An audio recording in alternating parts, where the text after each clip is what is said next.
Hello guys, welcome back to my channel R N D entertainment. और आज हम बात करेंगे आज का जो मुकाबला था आरआर वर्सेस डीसी का।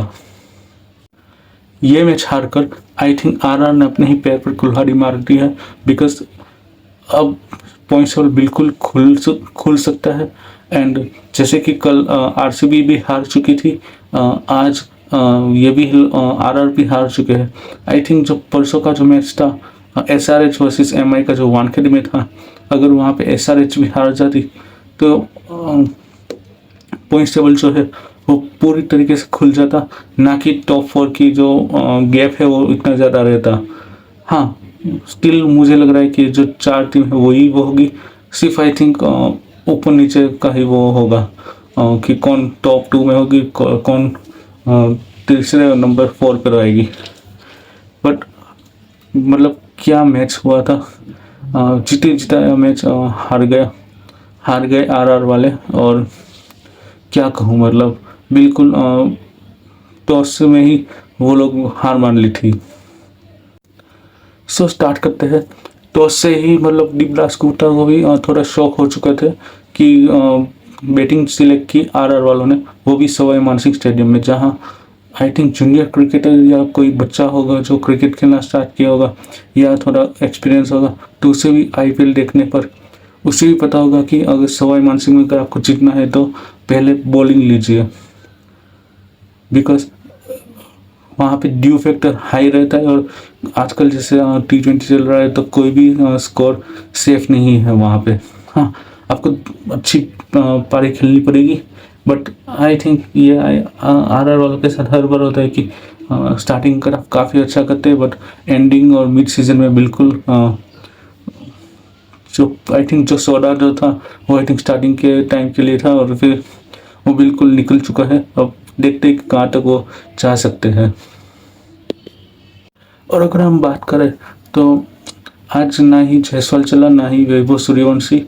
रियान पराग चल गया बाई गॉड्स ग्रेस की ओर चला आज के मैच में। वरना मुझे लग रहा था कि जैसा हाल दिल्ली कैपिटल्स का हुआ था वैसे ही आरआर का भी होगा। और ध्रुव जुरेल भी चल गया और डोनोवन जो फरेरा है वो भी काफ़ी अच्छे फॉर्म में है, तो वो भी उसने भी काफ़ी अच्छी फिनिशिंग की थी आरआर के लिए। बट अगेन मैं कहूँगा कि ये वन ऑफ नहीं था। आपने जीती जिताई मैच 2 बार ऐसा हुआ जहाँ पे आप जीती जिताई मैच हार चुके हो। और जहाँ पे आपको लग रहा था कि आप टॉप 2 पर जा सकते थे, आपने अपनी हाथों से अपने पैर पर कुल्हाड़ी मारी है। और स्टार्क ने अच्छी गेंदबाजी की, काइल जेमिसन ने भी अच्छी गेंदबाजी की। और उन्होंने आई थिंक कि यस 225 किसी भी स्कोर पर किसी भी पिच पर एक अच्छा स्कोर माना जाता है फॉर डिफेंड। एंड पहले भी आरआर वालों ने डिफेंड किया था against GT at Ahmedabad. But अब जैसे हालत है, you don't want to take any kind of risk. Because हर कोई मतलब कि मतलब क्या कहूँ, आए मतलब शौक में हूँ, शौक में तो नहीं, बट ऐसा दिख ही रहा था कि उन्हें मैच ही नहीं जीतना था आरआर वालों को, और दिल्ली को आराम से वो मैच जितवाना चाहते थे। जैसा अगर आपने मेरा कल का वीडियो देखा होगा रिव्यू और जो प्रेडिक्शन वाला जो वीडियो था, तो उसमें मैंने क्लियरली कहा था कि अगर आरआर वाले अगर अच्छा क्रिकेट खेलेंगे, सेंसिबल क्रिकेट खेलेंगे तो जीत जाएंगे। अगर थोड़ा सा भी लाइटली लेंगे और जैसा कि अगर स्क्रिप्ट अगर आ गई तो मुझे लग रहा है कि जो आरआर है वो हारेगी और डीसी जीत जाएगी। सो ऐसा ही हुआ। और बिल्कुल एक मतलब क्या कहें, बिल्कुल एक जीते जिताया मैच। 2 बार ऐसा हुआ कि वो लोग हार गए थे। एसआरएच के टाइम पर भी दोनों मैचेस एसआरएच के अगेंस्ट वैसा था कि जीत सकते थे। यस, इनिशियली आपने 5 विकेट खो दिए थे 9 रन के स्कोर पर, बट स्टिल आप इतने बड़े लेवल पर खेलते हो तो आपको आइडिया होता है कि आप कैसे खेल सकते हो और कितना मार्जिन से आप हार सकते हो और जीत सकते हो। बट नहीं, यहाँ पे तो मतलब उनके कोच भी काफ़ी ठंडे, मतलब कुछ रिएक्शन ही नहीं निकल रहे थे। इससे अच्छा तो मतलब जो जीटी के जो कोच है आशीष नेहरा, जब वो बॉलिंग करते हैं तो बिल्कुल इन्वॉल्व होकर खेलते हैं, ना कि बस आउटसाइड द प्रोसेस है, या फिर वो उस टाइम पर वो दिखाते कि ये आपको कैसी कोचिंग करनी है, कैसे बॉलिंग करनी होती है, और वो पूरा सजेशन देते हैं। यहाँ तक कि वो मैसेज भी बाहर से वो अंदर भिजवाते हैं। और चेस की बारी आई तब मुझे लगा ही था कि अगर ऊपर से अगर विकेट गिरेगी तो आई थिंक आरआर वाले अच्छे से जीत सकते हैं, वरना it will be always a one sided victory. Because ऐसा लग ही रहा था कि आई थिंक वो जो पॉइंट्स है वो लोग उसे शेक करने के लिए वो लोग जानबूझकर हार जाएंगे, और वैसा ही हुआ था। यहाँ फील्डिंग में भी देख लो, जिस तरीके से बॉलिंग हो रही थी, फील्डिंग हो रही थी, वैसा लग ही रहा था कि वो लोग जीतना नहीं है कल आज का मैच। और यस, निशंका और केएल राहुल ने काफ़ी अच्छी ओपनिंग साझेदारी की, 6 ओवर में 70 रन लगा डाले थे। बिल्कुल मैच आई थिंक 50-50 पे था, बिकॉज आजकल के टाइम पर 70 रन लगाना इतना टफ भी नहीं है और इतना मुश्किल भी नहीं है, इतना आसान भी नहीं है, इतना मुश्किल भी नहीं है। काफ़ी इजीली वो लोग 6-4 बाउंड्रीज लगा रहे थे और साथ ही साथ सिंगल डबल भी ले रहे थे। सो यही था कि क्या रवि बिश्नोई और जडेजा के कुछ करेंगे या नहीं, बिकॉज ना ही जोफ्रा आर्चर चले, ना ही आंद्रे बर्गर, और ना ही ब्रिजेश शर्मा और ये तुषार देशपांडे। सबसे आई थिंक वीक लिंक अब हो चुकी है।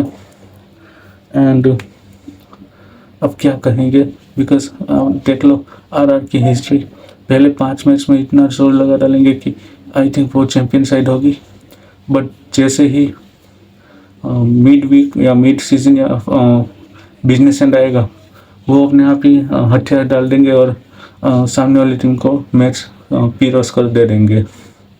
वही बात की जाए तो जैसे कि मैं बोल रहा था कि डीसी वालों ने ओपनिंग अच्छी की थी, 6 ओवर में 70 रन लगा डाले थे।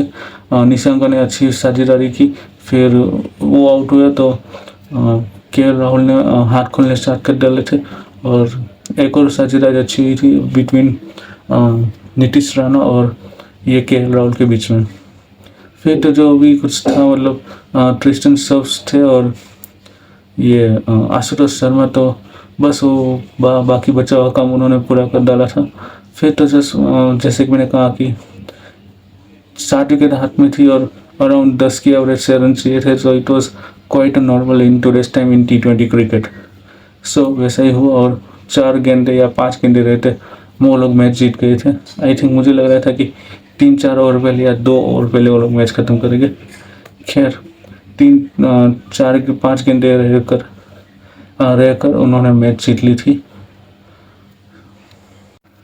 सो congratulations to Delhi Capitals and their fans. अब वो 6 पोजीशन पे आ चुकी है with 8 points if I am not wrong. एक बार देखना पड़ेगा, बट आरआर का एक जो उनका जो एक्सपोज हुए है, बिकॉज जब वो 4 मैचेस जीते थे तब ऐसा लग रहा था कि इस बार दावेदार हो सकती है, बट जैसे ही वो लोग हारना स्टार्ट हुए, स्पेशली अगेंस्ट SRH से जब स्टार्ट हुआ, तो एक भी मैच ऐसा नहीं हो गया कि लगातार 2 मैचेस जीते, 2 मैचेस हारे फिर जीते, फिर हारे फिर जीते, वैसा ही जो उनका ग्राफ है वो चल रहा है। और आई थिंक इट्स स्टार्ट करना पड़ेगा आई थिंक सीरियस लेना, बिकॉज हर बार फैंस आते हैं और हल्ला बोल के नारे लगाते हैं, बट स्टिल अगर आप ऐसे ही खेलोगे तो I don't think so that you deserve to win the match और टूर्नामेंट एज वेल। सो अब जो कल की मैच है, आई डोंट नो कल किसकी मैच है, यस पहली मैच आई थिंक एक मैच जिसकी है उसका मैं रिव्यू करूँगा, और वो है CSK वर्सेस MI। सो जैसे ग्राफ चल रहा है और MI इतने सारे मैचेस हार चुके हैं, तो मुझे लग रहा है कि कल MI थोड़ा कमबैक कर सकती है। और जैसे कि अब तक मैंने प्रेडिक्ट किया था कि जो बड़ी टीम है वो हार रही है, जो नीचे की टीम है वो अभी ऊपर आएगी। सो आई थिंक उस हिसाब से देखेंगे तो MI वाले कल आई थिंक मैच जीतने चाहिए, और CSK जो है वो आई थिंक फिर से हार जाएगी। बट सरप्राइज मत होना कि अगर CSK ने फिर से MI को हरा दिया, बट जैसे स्क्रिप्ट चल रही है उस हिसाब से मुझे लग रहा है कि MI वाले अगेंस्ट CSK जीत जाएंगे। सो देखते हैं कल क्या होता है। एंड आपने मेरा वीडियो देखा उसके लिए ढेर सारा शुक्रिया एंड थैंक यू। और ऐसे ही वीडियोस को देखने के लिए देखते रहिए और मेरे वीडियोस को लाइक करिएगा, शेयर करिएगा और सब्सक्राइब करिएगा और मुझे सपोर्ट करिएगा। Thank you.